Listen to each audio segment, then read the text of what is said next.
Just when I feel I've got the hang of parenting, my kids get older. They enter a new stage I don't feel equipped to handle. I find it difficult to transfer all my wisdom of talking to a 13-year-old, for example, to my next kid that hits 13. It doesn't work. They're apples and oranges. For me, reading parenting books full of how to's just doesn't cut it. I'm stuck. But doesn't the unpredictability make this journey more fun? Maybe that's what makes this the greatest thrill ride ever that I signed up for twice. But you know what makes thrill rides better? Someone seat belted next to you, waving their arms and screaming their head off, too. Company makes it better, or should I say community? So, how do you find it when you barely have time to brush your own teeth? Find the full transcript and more resources for physician moms at inspiredmommds.com/28.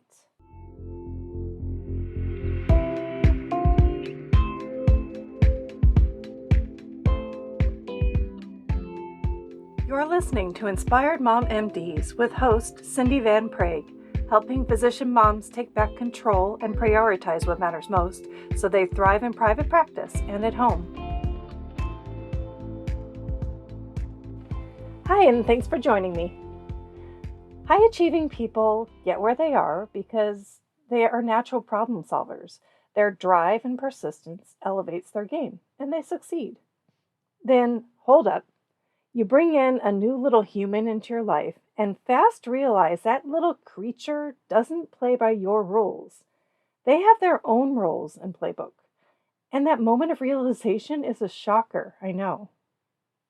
You start down this road of trial and error, trying endless kid raising techniques, hoping one will stick, right? Thank goodness for the most part, parents figure it out, but what a messy process. Trying to go at this parenting thing alone, with or without a spouse, means you are throwing the proverbial spaghetti on the wall every time you turn around. I had a lot of questions as a young mom and thought I had good answers at the time. If I now had a magic wand and could sprinkle some insight over my past self, I would support her and tell her struggles were shared by so many other mom docs, even seemingly rare issues. This shared experience grants you a holy grail. You are normal. There, I said it. If only I could have bounced all my self-doubts off of others. Like, should I have let him cry it out instead of picking it up? Normal. For the record, I could never use this method for getting my son to sleep. I don't regret a minute of that time either. Particularly as I later learned of his ADHD. His little brain just had more cylinders than mine, and he needed a little help to fall asleep. Or another self-doubt.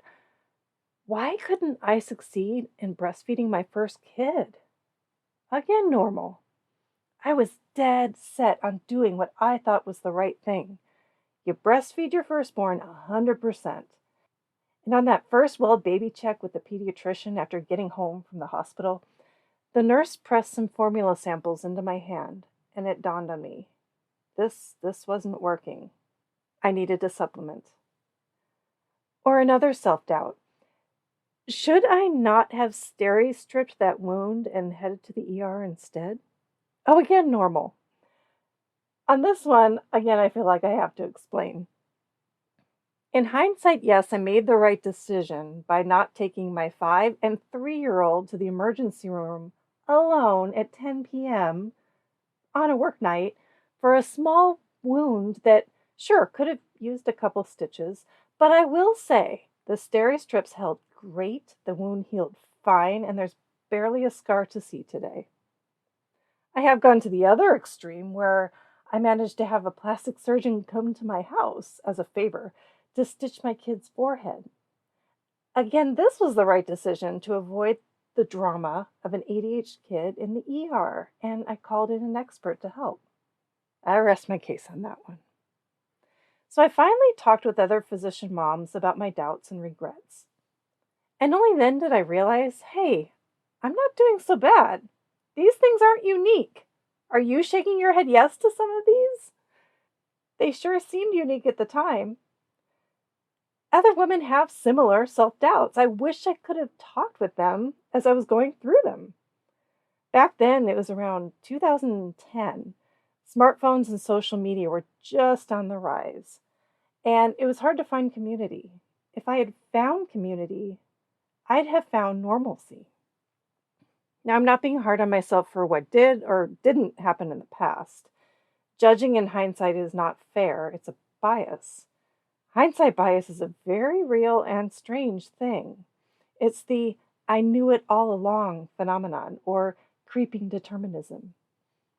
The technical definition of hindsight bias is the tendency upon learning the outcome of an event is to overestimate one's ability to have foreseen the outcome. This can have both a good and bad effect. The good, I can pat myself on the back for sparing my kid ER drama because he healed well, right? I knew it. Or the bad would be skewing my confidence in my decision making. If I made the right decision then, wouldn't I be more likely to choose correctly now? Well, nope. That would be overconfidence. And that's an eye opener.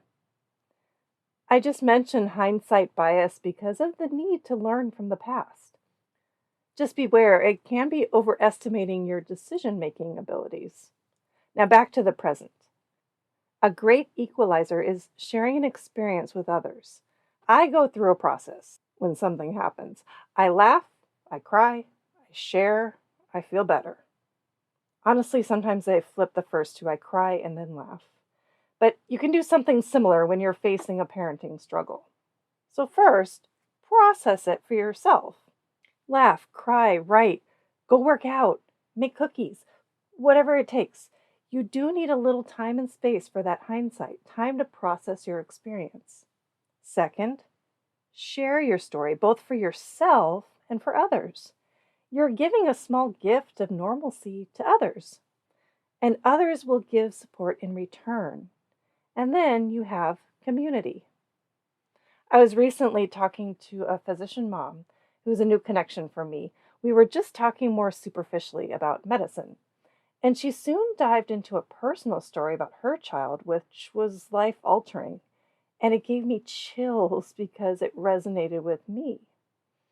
I returned with my story that shared a very similar issue, and I saw the look of recognition on her face that I'm sure she saw on my face too. We connected because we were both willing to share our story and be vulnerable.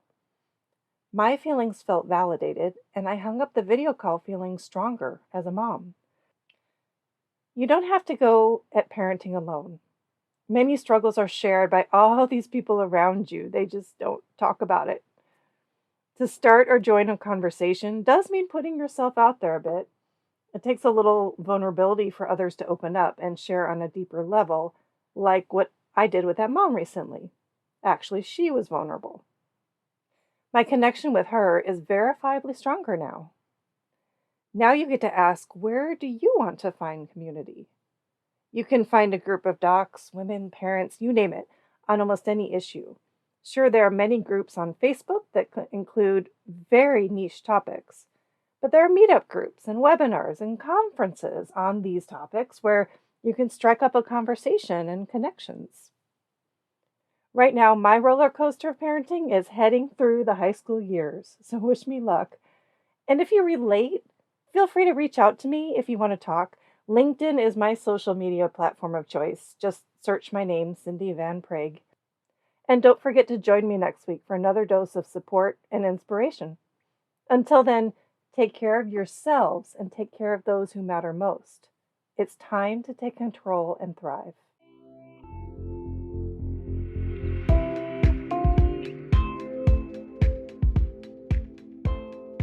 Thank you for tuning in to Inspired Mom MDs. Please share with other physician moms and leave a review if you found value from this podcast.